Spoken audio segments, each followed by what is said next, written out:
কেএফসির নাম শোনেনি এমন মানুষ খুঁজে পাওয়াই মুশকিল, তাই না? আর এর পেছনের গল্পটাও তো দারুণ ইন্সপায়ারিং। কিন্তু এই গল্পের সবটা কি সত্যি? চলুন আজ সেই আসল কাহিনীটাই জেনে নেওয়া যাক। গল্পটা তো আমরা সবাই জানি, তাই না? ৬৫ বছর বয়সী এক ভদ্রলোক, পকেটে সরকারি ভাতার সামান্য কয়েকটা টাকা আর মনে রাজ্যের হতাশা, নিজেকে ভাবছেন চূড়ান্ত ব্যর্থ। আর বলা হয় যে তিনি তার স্পেশাল চিকেনের রেসিপিটা নিয়ে যখন বিভিন্ন রেস্টুরেন্টে যান, তাকে ফিরিয়ে দেওয়া হয়েছিল। একবার দুবার না, পুরো ১০০৯ বার। কিন্তু এতবার না শোনার পরেই আসে সেই অবিশ্বাস্য সাফল্যের গল্পটা। যে বয়সে সবাই অবসরের কথা ভাবে, সেই ৬৫ বছর বয়সে তিনি এমন এক সাম্রাজ্য গড়ে তুললেন যা আজ সারা বিশ্বে ছড়িয়ে পড়েছে। ভাবা যায়, নিঃসন্দেহে এর চেয়ে বড় অনুপ্রেরণার গল্প আর কি হতে পারে। কিন্তু এই যে এত সুন্দর একটা গল্প, এটা কি আসলেই সত্যি, নাকি এর পেছনে লুকিয়ে আছে অন্য কোনো কাহিনী? আচ্ছা, তাহলে চলুন একটু গভীরে যাই। প্রথমে আসুন সেই বিখ্যাত গল্পটাকে আর একবার ঝালিয়ে নিই, যে গল্পটা আমরা সবাই শুনেছি এবং ভালোবেসেছি। এই কথাটা শুনলেই যেন কর্নেল স্যান্ডার্সের মুখটা চোখে ভাসে, তাই না? আপনার স্বপ্নের কোনো শেষ তারিখ নেই, মানে বয়স কোনো ব্যাপারই না, যে কোনো সময় ঘুরে দাঁড়ানো যায়। এই কিংবদন্তির মূল কথাই তো এটা। তো এই যে প্রচলিত গল্পটা, সেটা আসলে কি বলে? এক কথায় বললে, ৬৫ বছর বয়সে প্রায় সব হারিয়ে ফেলা এক মানুষ, যার সম্বল ছিল শুধু $১০৫ একটা সরকারি চেক। মনে হচ্ছিল জীবনটাই শেষ।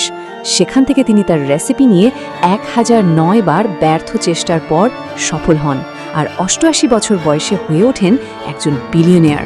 মানে ভাবা যায়, এমন গল্প তো মানুষকে অনুপ্রাণিত করবেই, তাই না? এই তো গেল কিংবদন্তির কথা, কিন্তু বাস্তবটা কি বলে? চলুন এবার একটু কল্পকাহিনীর পর্দা সরিয়ে আসল ঘটনাগুলো দেখি। গল্পের সবচেয়ে নাটকীয় অংশটাই হলো, তিনি নাকি এতটাই ভেঙে পড়েছিলেন যে আত্মহত্যার কথাও ভেবেছিলেন। কিন্তু এটা সত্যি না। হ্যাঁ, তিনি আর্থিক চাপে ছিলেন, কিন্তু হতাশ বিলকুলই হননি। কর্নেল নিজেই বলেছেন, ব্যাপারটা হাল ছেড়ে দেওয়ার ছিল না, আসল সমস্যাটা ছিল এরপর কি করা যায় সেটা বের করা। আর একটা বড় মিথ হলো, তিনি নাকি ৬৫ বছর বয়সে একেবারে শূন্য থেকে শুরু করেছিলেন। এটাও ঠিক না। সত্যিটা হলো, তিনি এর আগেই একজন সফল ব্যবসায়ী ছিলেন। প্রায় ২০ বছর ধরে তিনি একটা সফল রেস্তোরাঁ, মোটেল আর ক্যাফে চালাচ্ছিলেন। সমস্যাটা হলো, একটা নতুন হাইওয়ে তার রেস্তোরাঁর পাশ কাটিয়ে চলে যায়, আর তার ব্যবসা হঠাৎ করে বন্ধ হওয়ার জোগাড় হয়।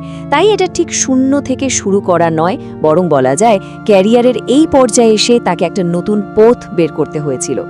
তিনি কি বিলিয়নিয়ার হয়েছিলেন? না, এটাও একটা মিথ।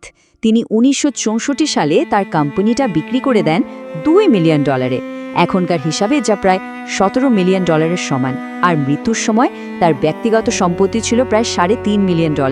মানে তিনি অবশ্যই ধনী ছিলেন, কিন্তু আজকের যে $1 বিলিয়ন কোম্পানি কেএফসি, তার সাথে তার ব্যক্তিগত সম্পদকে গুলিয়ে ফেললে চলবে না। তাহলে আসল ব্যাপারটা কি দাঁড়ালো? মূল কথা হলো, এই যে ফ্র্যাঞ্চাইজি ব্যবসা, এটাই কিন্তু তার শুরু ছিল না, বরং এটা ছিল তার দীর্ঘ আর সফল একটা ক্যারিয়ারের ক্লাইম্যাক্স। এই টাইমলাইনটা দেখলেই পুরো ছবিটা পরিষ্কার হয়ে যাবে। দেখুন, সেই ১৯৩০ সালে, মানে ৪০ বছর বয়সে, তিনি একটা গ্যাস স্টেশনে ছোট্ট একটা রেস্তোরাঁ খোলেন। ব্যবসা এত ভালো চলছিল যে ১৯৩৬ সালে তাকে সম্মানসূচক কেনটাকি কর্নেল উপাধি দেওয়া হয়। এরপর তিনি তার বিখ্যাত প্রেশার ফ্রাইং টেকনিক আর সেই ১১টা গোপন মশলার রেসিপিটা তৈরি করেন। মানে ফ্র্যাঞ্চাইজি শুরু করার অনেক আগেই তার প্রোডাক্ট আর ব্র্যান্ড তৈরি ছিল। আসল ধাক্কাটা লাগে ১৯৫৫ সালে, যখন একটা নতুন হাইওয়ে তার রেস্টুরেন্টের ব্যবসাকে প্রায় শেষ করে দেয়।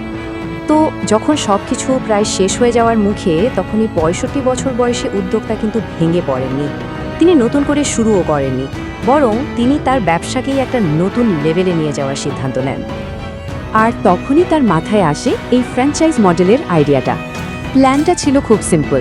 ১, তিনি তার গোপন রেসিপি আর রান্নার পদ্ধতিটা অন্য রেস্তোরাঁকে ব্যবহার করতে দেবেন। ২, তারা কর্নেল স্যান্ডার্সের নাম আর ছবি ব্যবহার করতে পারবে। আর ৩, এর বিনিময়ে প্রতিটা বিক্রি হওয়া চিকেনের জন্য তিনি মাত্র ৪ সেন্ট করে পাবেন। সহজ কিন্তু অসাধারণ একটা আইডিয়া ছিল এটা।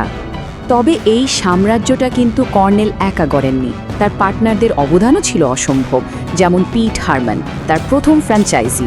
এই কেন্টাকি ফ্রাইড চিকেন নামটা কিন্তু তারই দেওয়া। এমনকি বিখ্যাত স্লোগান ইটস ফিঙ্গার লিকেন গুড এটাও তারই মস্তিষ্কপ্রসূত। আরেকজন গুরুত্বপূর্ণ ব্যক্তি ছিলেন ডেভ থমাস, যিনি পরে ওয়েন্ডিস প্রতিষ্ঠা করেন। কেএফসির ওই যে আইকনিক লাল বালতির সাইন ওটাও তারই ডিজাইন। সুতরাং বোঝাই যাচ্ছে এটা ছিল একটা টিম ওয়ার্ক। ব্যবসা এত দ্রুত বাড়ছিল যে কর্নেলের একার পক্ষে সেটা সামলানো প্রায় অসম্ভব হয়ে পড়ছিল। শেষ পর্যন্ত 1964 সালে তিনি কোম্পানিটা বিক্রি করে দেওয়ার সিদ্ধান্ত নেন। জন ওয়াই ব্রাউন জুনিয়রের নেতৃত্বে একদল বিনিয়োগকারী $2 মিলিয়ন কেএফসি কিনে নেয়। তবে কর্নেল কিন্তু একেবারে চলে যাননি। তিনি ব্র্যান্ড অ্যাম্বাসেডর হিসেবে থেকে যান আর খাবারের কোয়ালিটি ঠিক আছে কিনা সেদিকেও নজর রাখতেন। কিন্তু নতুন মালিকদের সাথে তার সম্পর্কটা ঠিকঠাক জমেনি। বিশেষ করে খাবারের মান নিয়ে তিনি কোনো আপোষ করতে রাজি ছিলেন না।